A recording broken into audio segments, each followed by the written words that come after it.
Cold रिफ। आप याद कर लीजिए, ये जो मैं आपको नाम बता रहा हूं इससे आप बचकर रहिए।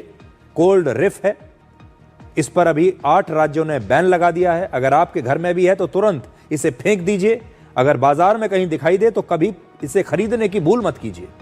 आप पहले से भी घर से अगर अपने घर में खरीद कर ले आए हैं तो कभी भी अपने बच्चों को ये मत पिलाइएगा। इसे आज ही तुरंत फेंक दीजिए। आपके परिवार में भी अगर जानने वाले हैं उन्हें भी बताइए। ये नाम है कोल्ड रिफ।